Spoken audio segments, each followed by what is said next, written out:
Can everyone see my screen? Second slides. We looked at the PACT framework, people, activities, contents, and technologies. I might bop through these. We understand this, all the different people, the diversity that, people are going to bring, and that activities are the actions that the users want to carry out. I'm not going to go through the framework step by step because we did that already. Then we had our example where the framework just gives you a way to work through a problem. This user-centered design, and remember iterative, and this is going to feature in your assignment. So understand that it's not linear, it's iterative, and know what that means. So linear, a start, a middle, and an end. Iterative is when the cycle repeats, and it improves after each repeat. Some stakeholder research, and I think we looked at personas towards the end. You understand the ideas of personas and why we use personas. So they help us imagine who the users might be and how what we're doing can be helpful to them. But we have to think of them, and we have to remember that we're not the users, they are. So it helps us to imagine them. And then you can use templates like this to create user profiles like this. And that really helps us figure out how our technology then will interact with the user and how they might use it. Schneiderman's 8 golden rules. So I just want to introduce, these are all, they're rules, guidelines, and frameworks that people rely on when they are developing interfaces and when they're designing interactions between humans and computers. So there's two frameworks that I want to two approaches I want to go through today. The first is belong to this guy. And then if you follow the link, it'll bring you across to the site, the university site that he is working for. And this was his book, Designing the User Interface, Strategies for Effective Human-Computer Interaction. And in that book, he proposed these 8 golden rules of interface design, so they've been well received. Also, he would be very highly rated along with design thinkers like this. We covered Don Norman. He was the guy who worked with Apple at some stage. Here's Don Norman. And we will, I'm sure, be hearing more of them as we progress. So rule number 1, strive for consistency. You strive for consistency by utilizing familiar icons, colors, a menu hierarchy, call to actions, and user flows. And when you're designing similar situations and sequences of actions, standardizing information and the way that it's conveyed ensures that users are able to apply knowledge from one click to another and without the need to learn new ways or new representations of the same actions. And this consistency plays an important role. And I'll give you an example of what all this means now. Because it helps the users become familiar with the interface and the digital landscape of your product. So really good example. And let's look at all these things here. And there's links as well that you can follow. Icons, they're the pictures that we click on the screen, the colors, the call to actions, they're generally something the user clicks on when you want them to do something. The user flows is the progression through the software. And so the example over this side, it shows a very common menu, right? This file edit. So these are sort of design patterns that started way back. I think this is a screenshot from like an Apple II or something, but we still use them. And this is what they call consistency, because every computer user in the world now expects this sort of layout, where you have your file menu here, and within those, you will have other features or other functions. Here's your edit menu. So for example, you guys know all this already. So what menu would my copy function be in? So where is copy in the menu bar? Just without even thinking about it. Where's copy? Which menu? File. So which menu is copy in? So can we find it? You see it? I can't, the volume's quite low. Could you repeat that? It's in your edit menu. Now, where is your save function going to be? So which menu is your save function going to be? Look at the example on the screen. So which part of the top menu will it be? In your file menu, where will print and save be? And we know these, so these are these design patterns. So it'd be really weird for us if we came across an application, the menus, those things were in different places. So this is rule number one, strive for consistency. And just think of this example of this menu structure, and this has been around now for many years. Number two, seek universal usability. So what it's talking about here are shortcuts, and it's saying enable frequent users, so power users, people who use the software a lot. And the best example is probably just the shortcuts, the copying and pasting on the keyboard, so the user just can work faster and they can navigate and operate the user interface quickly. So do you all know shortcuts and how they work? Copy, paste. So what's the command for copy? Control C.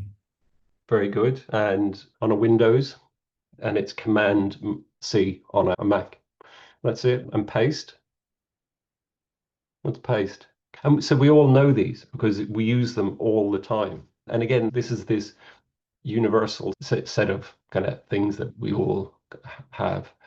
Number three, offer informative feedback. We have an example here up the top of a good example.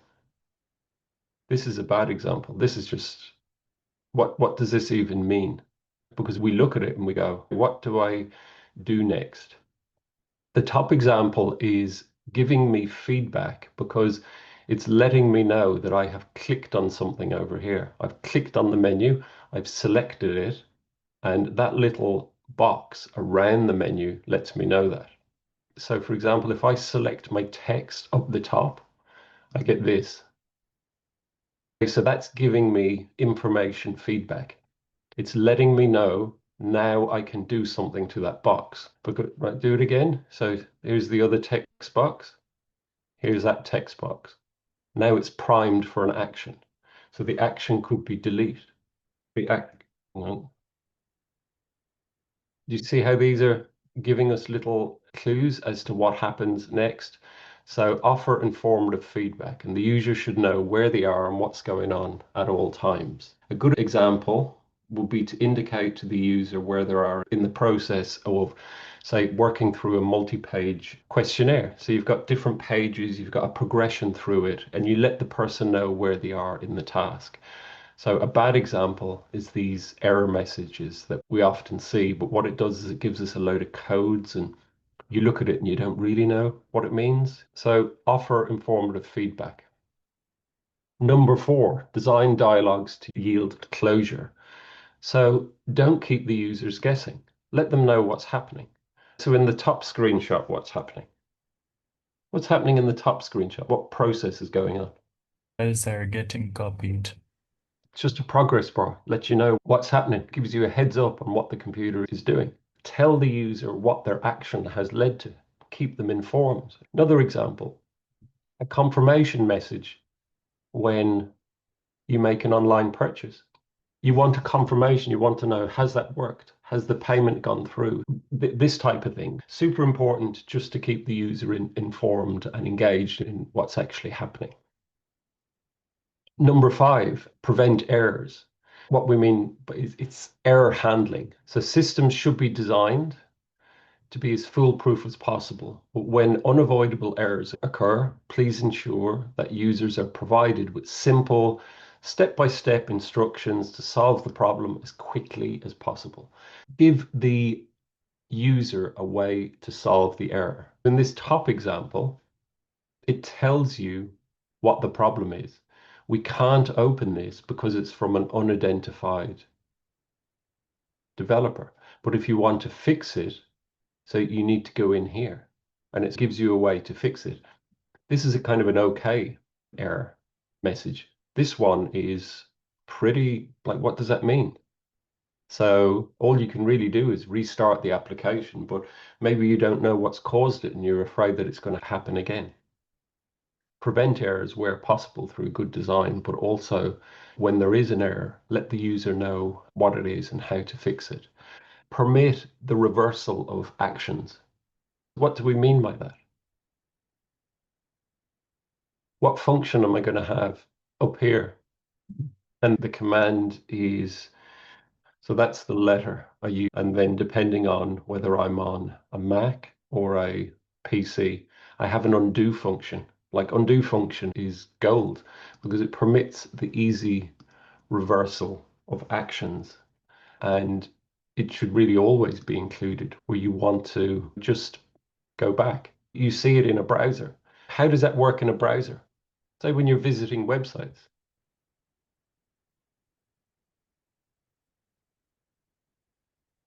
You can just go back a page, can't you? So you can navigate forward.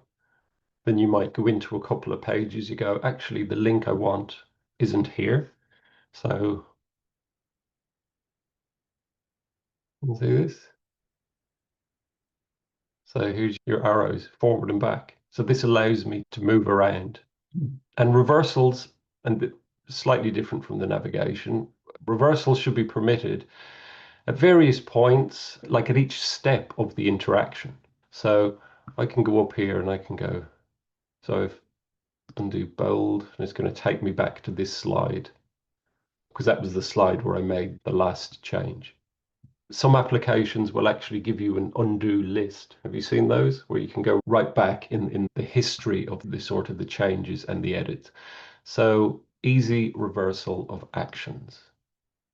Keep the users in control, like support their internal locus of control and allow them to be in charge of what's happening and give the users the sense that they're in full control. They are the operator. They are working the machine. Good example, you can go in and you can force quit, say, an application. You can do this on a PC. You bring up Control plus Alt plus Delete. Can you do that? And it brings up the task manager. So that allows you to go in and say an app is stalled or something. So if I go in here, it'll bring up a dialog for me. See, and that shows me all the things that are running right now. And then I can select one of them and I can hit force quit as well. So if the app is timing out, or it keeps the users in control. And then the last rule, reduce short-term memory load. Why do we do this? Human attention is limited and we're only capable of maintaining around 5 items in short-term memory at one time. Therefore, interfaces should be as simple as possible and they need good information hierarchy and always choose recognition over recall. So when you recognize something, that means it feels familiar. When you recall something, you have to remember it. So you understand these two words, recognition. So recognition, identification of someone or something from a previous encounter or knowledge. So that's recognition. So they're different. Recall, let's look it up. And this is more to do with memory, to remember, to recollect, to call to mind, to think of. Two different things. With recognition, you see the thing and you recognize it instantly. Recall is different. You have to pull it from your memory, so it takes a little bit more effort. So recognizing something is always easier than recall because recognition involves perceiving clues that help us reach into our memory and allow relevant information to surface. For example, We often find the format of multiple choice questions easier than short answer questions on a test. So multiple choice, the answers are provided and we just select one, right? Short answer questions, we have to actually answer them ourselves from memory. It only requires us to recognize the answer in the multiple choice questions rather than recall it from our memory. So the example over here with the arrow, you know the way this, you see this on most phones, don't you? You see this if you ever had an iPhone. These are the apps and these are the position that the apps come in. So let's have a look at defaults.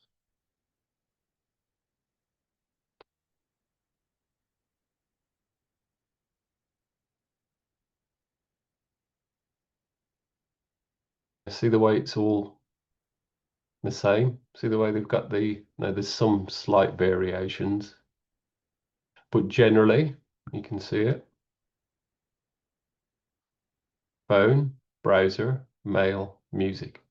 So this is because, and that's a conscious decision. So when they ship your iPhone to you, they want you to be familiar with it. So they put the icons, which are the buttons that you press, in places that you're going to be familiar with. So rule number 8, where possible, reduce short-term memory load.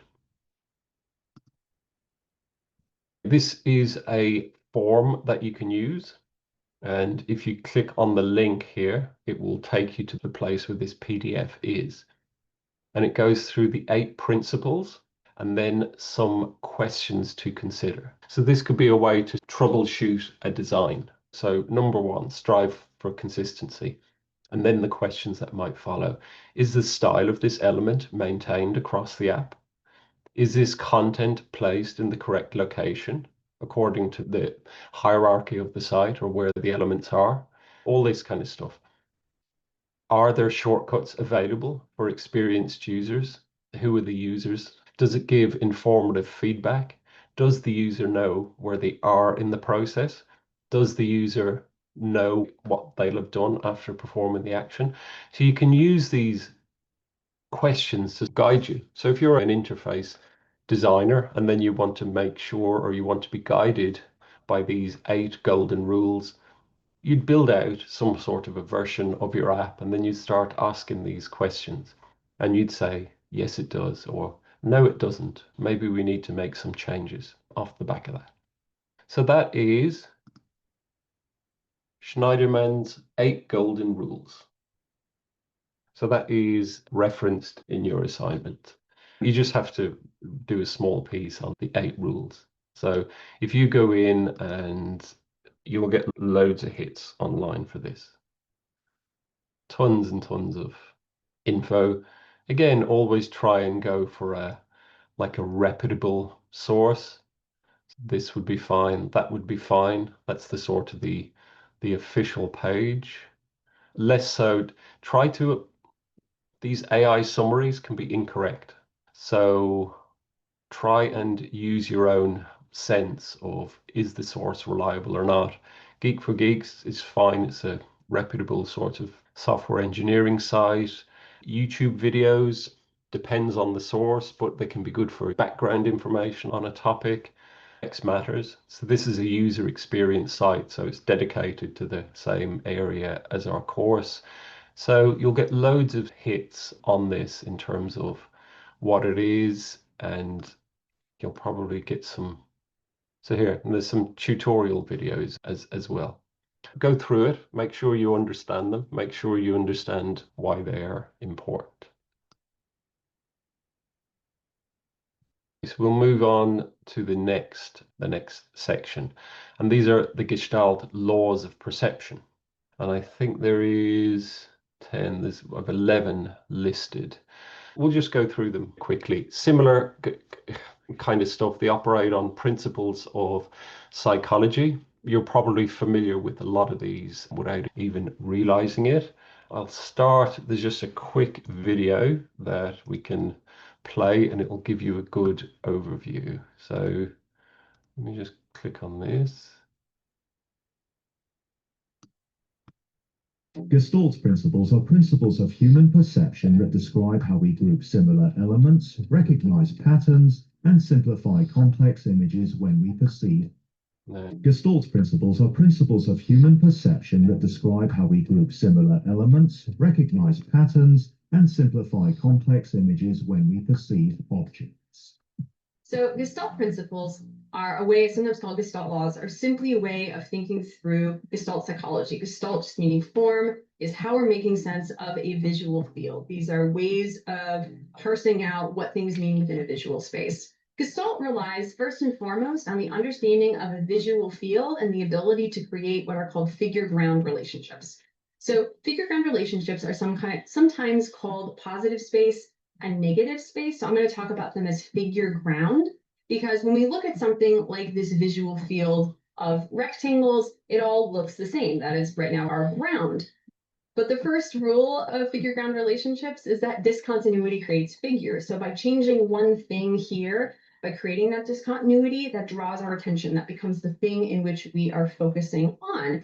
And that is really essential, because this can manifest through the law of similarity, by which visual similarities are read as being more related. And we can do this through color, we can do this through shape, we can do this through size. So we read these things as being more a group. Proximity works in a similar way, wherein the actual visual or physical proximity of things relative to each other tells us that these are also read as a group. There's the law of continuation, by which our eye wants to follow a particular line. And so when we read this visual, we don't read it as two lines which have met in the middle and made a hard turn. We read this as two lines flowing over each other, and that's because of continuation. And all of these things, Gestalt principles, influence hierarchy, informational grouping, and readability, and they become essential for understanding both concept and content.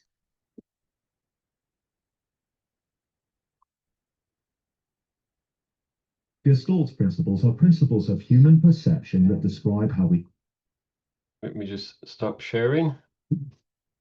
The video worked for you okay, did it? You could hear the sound and everything? Yes. That's just a nice overview of the Gestalt principle, and it's from a good source as well. So there's quite a lot of information in that. So what I would say gives everything in a couple of minutes. So what I'd say is we'll work through the slides, and then after the lecture, go in and watch that video again, and you'll get all the parts, right? They're laws, they're principles of perception, and they describe how humans tend to group elements, recognize patterns, and simplify complex images when we perceive objects. So when we know these principles, we can help them, or they can help us to organize the content on websites and other interfaces so that it makes sense and that it's easy to understand. So let's go through them. The first principle is called the principle of emergence. This is, can you see this picture? What's this top picture of? All right, what's this top picture up here? A dog. A dog. Dog. But you can see that our brain actually fills in the image because it's a bunch of splats, really. It is the shape of a dog. This is a logo, but again, it's composed of multiple separate shapes organized in a U shape. So what we see is this, really, in the logo. And this is the principle of emergence. It's where our brain fills things. When we have an incomplete picture, it fills it in for us.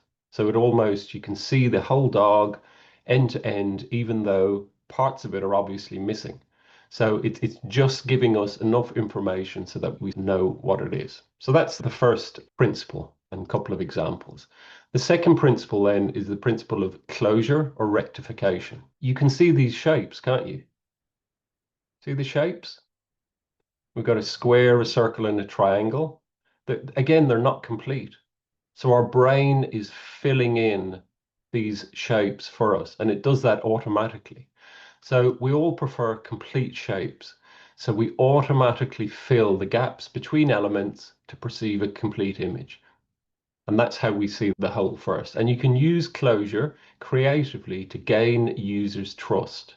You see closure being used in logos and designs. See the way this is incomplete, but we can see it, and it makes them quite distinct. So closure is another principle. There's the principle of common region. So we perceive elements that are in the same closed region as one group. See the way this is a box, it's like its own area. These seem to be more, they just seem to be 1, 2, 3, 4, whatever. They're a bunch of squares, but because this one has this gray box around it, we see it as a totally separate entity. This is used in social media a lot. So you can see the way the likes and the comments and the interactions. See the way they're using boxes to differentiate between the areas. And to apply this principle, you group related objects together in a closed area. By that grouping, you're showing them that they're separate in terms of function. And you can see the principle of common region applied in Facebook posts. You can see it a lot on likes, comments, and other interactions appear within the boundaries of one post. So we know that these are linked to this, as opposed to being part of maybe another piece of content. So this is the principle of common region. Number 4, continuity or continuation. So this principle states that we group elements that seem to follow a continuous path in a particular direction. The human eye follows the paths, lines, and curves of a design, and it prefers to see a continuous flow of visual elements rather than separated objects. So let me see if this video works. We might have the same issue as the last one. Of course we do. Let me just go in and see if I can grab it. And there's a little video and she gives a really good example. So Do Gestalt principles okay, so I'll just pop it over here. apply to typography? This is really important to note that continuation is essential for typography because I see this all the time where designers want to be clever. And here on the left-hand side, we have some right-aligned and left-aligned type, which are loading back to back.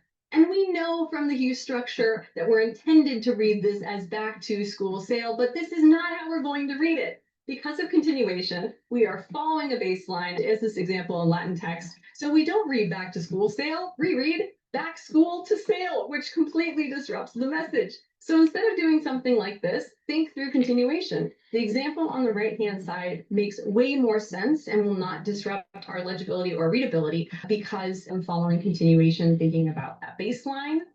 And continuation can also create a beautiful implied motion. So here we can use this in a really expressive way. Following this line, they gracefully descend the stairs to arrive at the party. And that adds just a little bit more social meaning for us.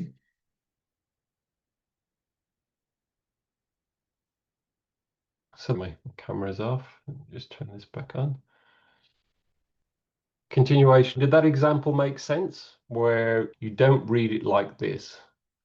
You naturally want to read it going across. And that makes just more sense because that's the way we read it in the English language. So this is principle number 4. I will amend the video link before I send you the slides just to make sure it works.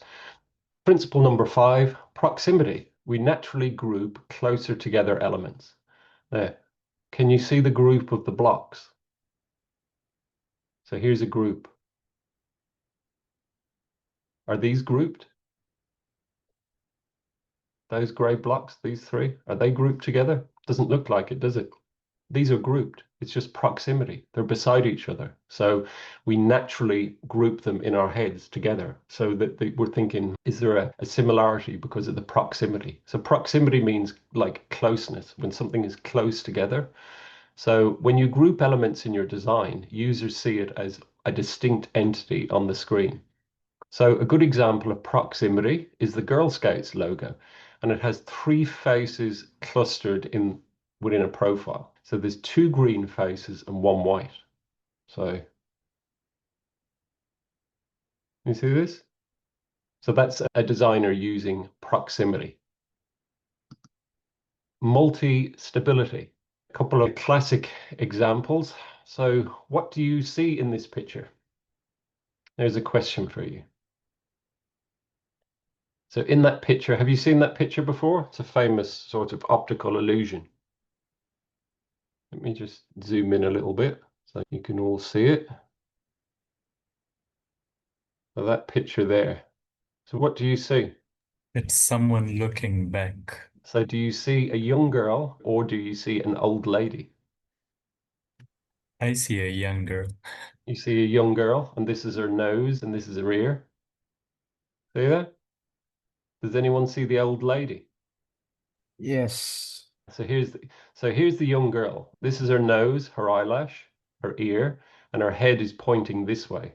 Now, here is the old lady. Here's her nose. Here's her mouth. See? Here's her eye. So see the way you can see two separate things in the same image. Does everyone see that? You can see both of them. So this is because images can be ambiguous and present two or more meaningful interpretations. And then we have this sensation of switching between them. And this switching sensation is called multi-stability. So what do you see in this image? Another famous Rubens vase. What's this? What do you see first? Do you see the faces or do you see the vase? It almost looks like a candlestick, doesn't it? You see the faces. Yeah, I see the faces too. But I can, when I look carefully, I can see the other thing. So these are all different examples. So this is my wife and my mother-in-law. That's that one. And then this Necker cube is where you see the cube and you can see it different ways. So again, these are all principles of, or these are all examples of multi-stability. We keep going because we've got about 10 minutes left. Invariance. That means even when things are mixed up a little bit or distorted, we can still see them. So for example, in a CAPTCHA, you can work out these words. So when you need to type them, you can. In this top example, we can still see this and this are the same thing. This and this are so even though these images are distorted and we're looking at them from very different angles and with different sort of lighting, we can still work out that it's the same thing. And that's known as the principle of invariance. And that explains how we perceive basic shapes as identical in spite of any transformations that might have been applied. So can you guys see how this shape is the same as this, as this, as this, as this, even though we're just looking at them at different angles? You can all see that? Good. We can work out what this text is, no problem. Even though it's distorted, it's got a line through it, it's varying in terms of the quality. So when we need to type it out, we can. And this is the principle of invariance. So principle number 8, prangs. So prangs describes the human tendency to simplify complexity. Our environment constantly bombards us with stimuli or things around us. And while we have limited attention and processing capacity to handle all the complexity, prangs helps us to see order and regularity in a world of visual competition. It shows us the importance of simplicity, and it's no accident that interface elements use simple shapes such as rectangles and circles instead of complex ones that are hard to recall or process. So you can see this design that has all the detail. It's essentially a very simple grid system. So can you see this? See this design? This is the design, isn't it? So you have this grid area here, one big box, four small boxes, one big box, four small boxes. You all see that? So our brains like it, and we have this tendency to reduce the complexity and just to move towards the simplicity. So that is number 8. Similarity. So we group objects. This was the example they used in the video at the start. We group objects when they have characteristics in common. It could be color, it could be shape, it could be positioning. So when items or objects or elements share characteristics, we perceive them as grouped. We can see the similarity principle in branding and design system guidelines. So the design system guidelines, all the big companies have them, and there's rules as to how you need to design for their product or platform. Let's look at an example from a homepage of a website, and it's from the International Design Federation. So all buttons are styled similarly to let the users know that clicking the button will lead to an action. So here's the See the way these are all blue, blue, blue? So just good design. It lets us know if I click here, something, but it might happen, but you can see that these areas are separate from the background.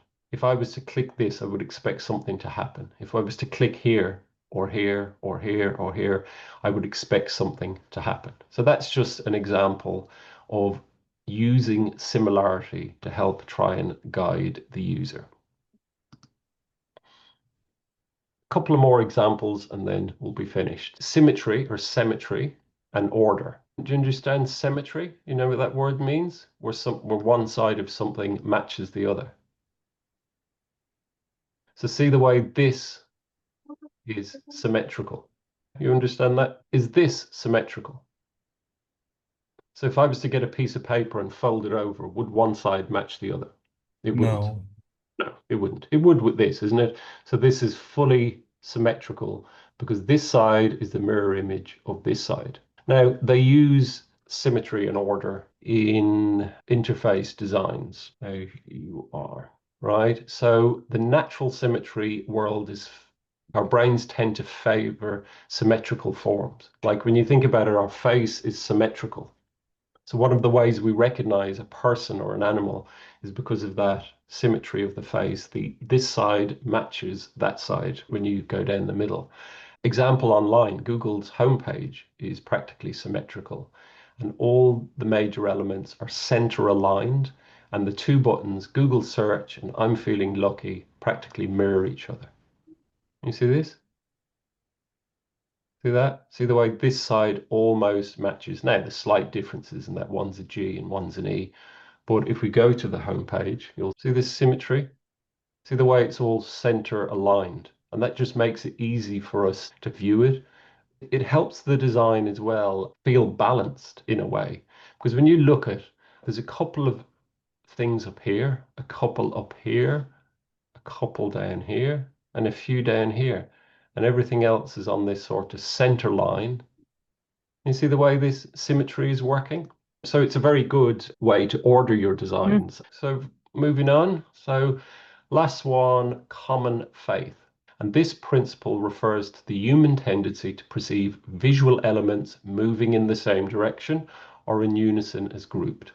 Now look at the arrows. So what do you see in the arrows?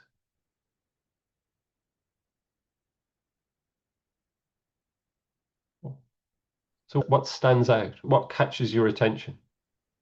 One of them, a few of them are facing each other or in different direction. These just seem to be going the wrong way, don't they? All these are pointing that way. These two are pointing that way. So we're naturally drawn to that. Let's have the example of the frequently asked questions on a website. You get these arrow. So we're naturally drawn to this now. And we know that when we click this, something is going to open underneath. And there'll be, the answer to this question. How do I design a web page? Click the arrow, the answer will open up. If I want to close it, I click it again and it moves back up. So we interpret all the questions as part of a group moving in the same direction. So in this case, the downward arrows point to the direction that each of them will open. And this is the principle of common faith. So that's the last principle we'll look at this morning. In conclusion, and you can see all these principles common region, similarity, proximity, all these stuff, and you can see them on lots and lots of websites. So Gestalt principles are vital in UX design. So when you design interfaces, users must be able to understand what they see and find what they want at a glance. So we like these grid systems. We like this differentiation in terms of grouping and color and proximity. So use this example.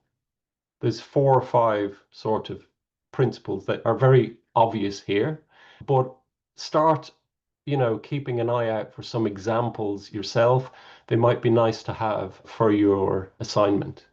So go through this because it describes what's happening in the picture. The background image and the text overlaid on demonstrate the principle of figure and ground. The course cards have a similar structure so that users know they are part of a group. See the way just the grouping here? And that's because the pattern repeats. So this conclusion pulls it all together, right? And now we've gone through these laws of perception. So start here, go back through the 8 golden rules, go through the laws of perception. And you just need to understand most of them. Go in, do a little bit of research yourself, and you will have no problems. Enjoy the rest of your day or your evening. I will provide the slides to the college, and yeah, start thinking about your assignments. Thank you, Bailey. Have a good day as well. And yeah, figure out, do you have access to PowerPoint, Google Slides, Canva, those type of things. Start thinking, how are you going to build out the assignment? Because part of it is you'll be asked to create a presentation. So start thinking about that now, and then we can chat more about it the next day.